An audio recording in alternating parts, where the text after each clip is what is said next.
The U.S. military just ran out of targets in Iran. Hey guys, good Listen. morning. For the past 3 nights, the United States has halted strikes against Iran. Okay. Axios reports that the top U.S. military commander in the Middle East, Admiral Brad Cooper, recommended stopping the bombing campaign around the Strait of Hormuz because it has reached the limit of its effectiveness, according to 2 sources familiar with knowledge of his position. Now, the White House is making clear that the military option remains on the table, but officials are giving diplomacy and intense economic pressure time to work. The U.S. naval blockade remains in effect, costing the regime hundreds of millions of dollars per day. Yeah.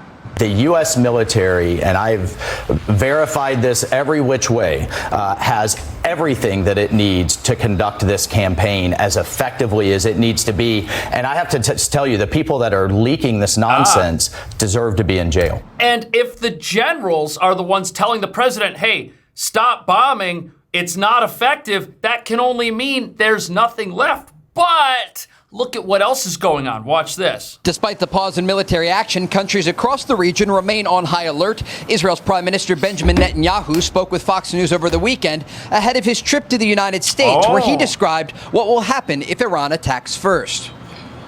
If Iran attacks Israel, either directly or through proxies, either with ballistic missiles or UAVs or killer drones, it will make a terrible mistake because our response, Israel's response, will be very, very forceful. We're also tracking another interesting development in this conflict involving Ukraine. According to Ukrainian President Volodymyr Zelensky, this weekend Ukrainian forces struck Iranian vessels that were carrying military cargo between Russia and Iran in the Caspian Sea. Zelensky posted to X saying, "We also achieved very strong results with long-range strikes in the Caspian Sea, including vessels used in military cargo shipments involving Iran, as well as a warship." Now, the Iranians responded by saying the strikes cannot go unanswered. There are a lot of moving parts in the region, but there's also an ongoing U.S. military buildup to give President Trump a variety of options.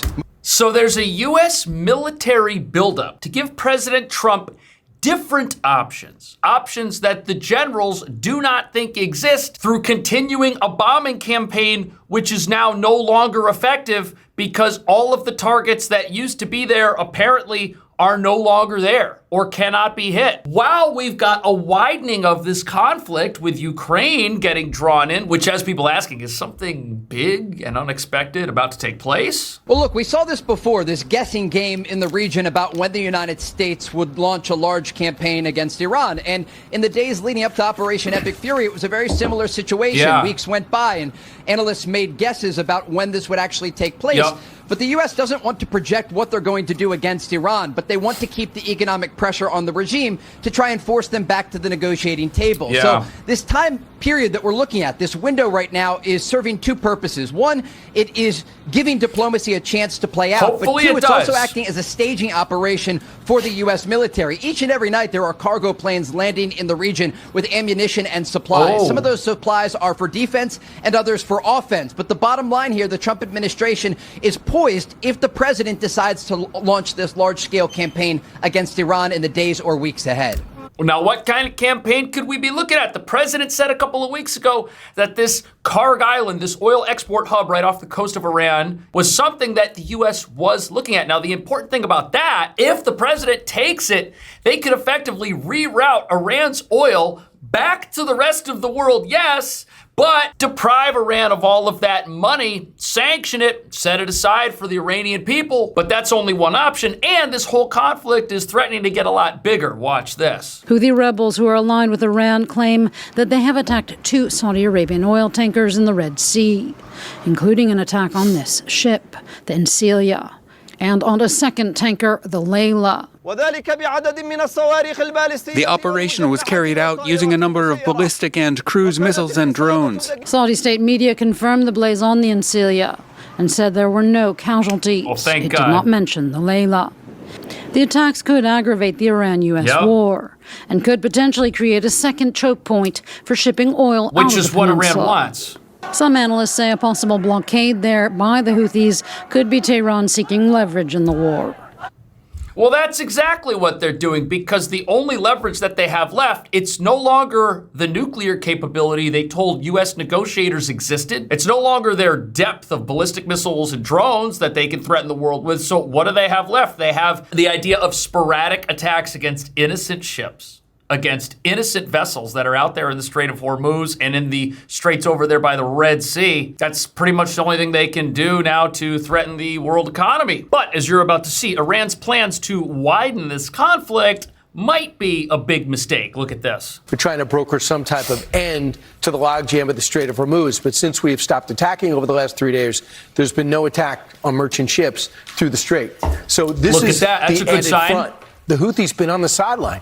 In 2025, they've been on the sideline. Now, since this war started, they've been on the sideline. They've been urged to move forward. By and guess Iran. what? There are cargo planes from Iran landing in Yemen, in the Houthi-controlled areas. How are they taking along off? with the Iranian commanders telling them essentially how to shut down a strait in 100 words or less. So what have they done? They have attacked 3 Saudi vessels. Now, two of those ships have been able to continue to unload their oil. That's good. What's significant about this is since the Strait of... When do you hear about that? 2 of the ships that were attacked, which is a terrible thing, were able to complete their voyage and unload their oil, and there were no casualties. So these are not the devastating attacks that the fake news likes to tell us Iran is still capable of and its militants are still capable of. Are they a threat? Yes. Is this a dangerous situation? Yes. And what will the U.S. response be to this? The Saudis say, okay, no problem. I'll redirect everything through 8 million barrels a day through this strait. You shut this down, it's going to really disrupt prices. That's why it's like $90 a barrel, and now that's dropped 5% when we got up this morning. Why? Because so far we have not gone back to fighting. Wow. What about the Hormuz Strait? Now, last time we heard there was about 3 or 4 ships getting through at a time, but last time we also found out afterwards, before we got into the MOU, that we've been getting our own ships through the strait on the Oman side, shut the transponders off, and they weren't necessarily being logged in traditionally, so there could be a lot more oil flowing through. Yep. The Houthis attacking risk, opening up a second shipping crisis. That could be happening. We can also find a way to neutralize the Houthis as well. And now the war could draw more U.S. forces. Yes, we have more U.S. forces in the area. Yep. But we're also talking to the Gulf states saying, if we attack, Kuwait, by the way, has attacked back quietly. Yep. So has the UAE attacked back in the past quietly.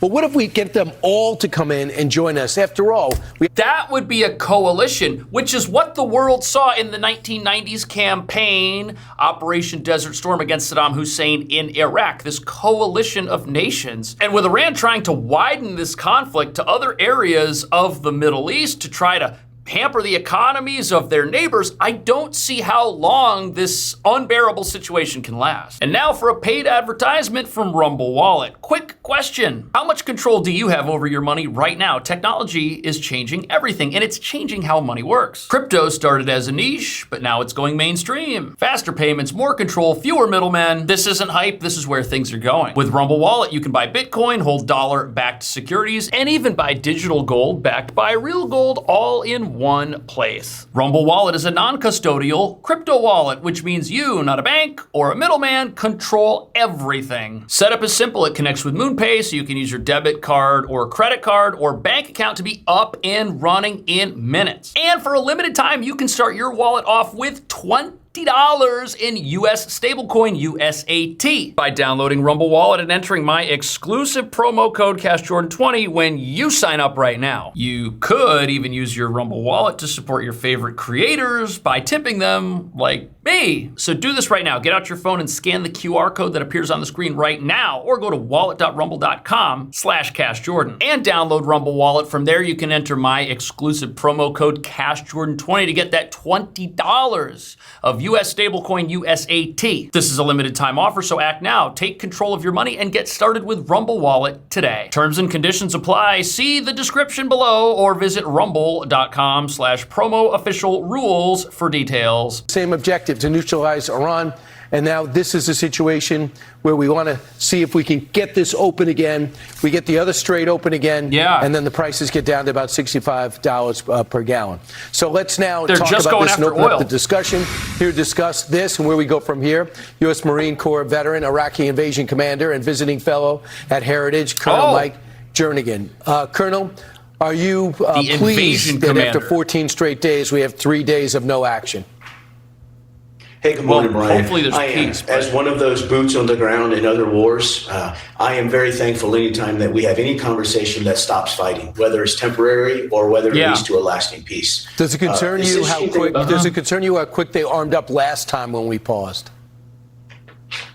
Yes, that was expected. The Russians and the People's Republic of China are busily rearming Iran. And we're busily destroying things as they continue to get them. CENTCOM reports that we have about 20% left of the target list that we have not yet struck from the initial target package of Urgent Fury. So we're have more targets to strike. But to your point earlier, it's encouraging to see the Gulf allies beginning to get involved in this. There could be the coalition that is needed for the entire world to get behind this and just see a lasting operation that has a real effect and a real future deterrence attached to it. Because here's the thing, Iran, let's just say that for some reason the Gulf allies stay out of this and this is just a US-Iran type of thing. Well, that could change if the president of the United States changes. But if there's a lasting coalition in place through the Abraham Accords, which will involve Israel, you have an alliance against aggression in the Middle East. And if that alliance is part of the operation to end the aggression that's here, which is led by the United States now, that will survive into the future and basically ensure that Iran doesn't get back to where they were before any of this started and doesn't get back to threatening the world at all. 13 nights on, 3 nights off. What's going on, do you think, General? Well, I think there's an overture being made by Iran once again, to their primary objective here is to do what? It's to stop us from firing on them. And they're saying everything probably some of our negotiators want to hear, likely talking to Oman and maybe the Qataris and the Pakistanis, getting them involved as well. I'm highly skeptical anything will come of it. The Iranians look at the Straits of Hormuz as a strategic asset. Yep. And believe me, they're not going to give it up without a fight. That's the path we're on. And why? Because it gives them influence and control in the Middle East in a way that they never expected to have. And so will they maybe say, we'll stop firing on you, therefore we'll have negotiations, you stop firing on us? They may say that, but that doesn't mean they're not going to intimidate and coerce and control the Straits. Yeah. That's where we are with these guys. And that's what they were doing during the ceasefire. What was happening here? They were supposed to open the strait. They signed this memorandum of understanding, and they never opened the strait. And they kept threatening vessels. They kept telling people what to do. They kept threatening to say, oh, the Iranian military says you better turn around or you better do this. They were still exerting their influence over this area, and within 3 days, they had broken the memorandum of understanding anyway. So if they sign anything, they're probably going to break it at some point, or they will only be signing it with the intent that it gives them time to engage in something at a later date. We'll see what comes of it. But I'm highly skeptical we're ever going to achieve anything. And look, we already know they went so far, Bill and Dana, to have their president sign a deal with our president. I know. And days later, that's like they treachery. Completely violated the deal and did not comply with the major tenet of the MOU, which was you release your naval blockade and we will open the straits and stop our interference with it. And they violated that deal within days. How can we possibly trust them? The idea that President Trump is being hoodwinked or something by Iran is ludicrous here. We've got a few pieces of information that we have to kind of piece together. We've got the commanders that are saying, look, this bombing campaign, it has done all it can do. Why would a military commander say that if there was something for them to do? That's not a sign of weakness. That shows that a strategic objective has happened, and that's why there's this ceasefire. That's why nothing has happened. That has accomplished a whole lot. Then we hear that there's a massive buildup of U.S. forces in the region and that the Gulf allies are getting very close to taking some sort of action as a coalition group. So the stage is being set for the pieces of this puzzle that are about to happen next, which bring this whole thing to its conclusion, which is inevitable at this point. A deal, I don't think is an inevitability because every single deal gets broken. And if there is a deal, it has to be something that Iran agrees to and can't break because they don't have the ability to break it. Watch this. Okay, I want to play this from the Democratic Senator Cory Booker out of New Jersey. You're a military man. He's a politician. Just go ahead and listen to his answer, and I'll ask you a specific question about it. The general argument Iran with this guy. has more leverage, more power on the world stage. Not only did he not devastate Iran, Iran is in a stronger position today in terms of that kind of leverage than they were before. And what is Donald Trump doing? He's doubling down on a failed war by increasing attacks this week and still has no way out of this morass. As a military man, how do you assess that argument? Well, that's a gross exaggeration of what the facts are. I mean, clearly, Iran's military capacity has been reduced dramatically. And we're on a pathway, I think, to returning to major combat operations. And certainly, if we're able to get back to that, it'll be quite devastating on Iran. Not only will they lose what remaining military capability have, but they're going to lose every economic viability that they have, to include their oil business and other businesses that provide an income for them. So the general here is confirming something that's very important. We keep hearing that, okay, there's all these strikes that are happening, but there are still targets left. We had the invasion commander tell us that earlier. Those sound like they are power plants, bridges, the oil infrastructure of this country. And those are things that President Trump, in spite of how the fake news says he's a warmonger and he just wants to do things that are bad for the world and bad for the people of Iran, he has stayed away from those targets. And that's for two reasons. The hope has been that a peaceful solution would come out of this, in spite of the fact that for 47 years, the idea of peace hasn't crossed the minds of anybody running Iran. And the second reason is we're going to need those things to help the people of Iran get out of this quickly. The goal of this conflict is not to have the people of Iran be worse off once it's over. This is a rescue mission. Our plan is quite massive. It exceeds everything that we did in Epic Fury and then some. And obviously the Israelis will participate. And let me make that Axios report that you cited in the introduction, that's a false report. That is not what took place at all.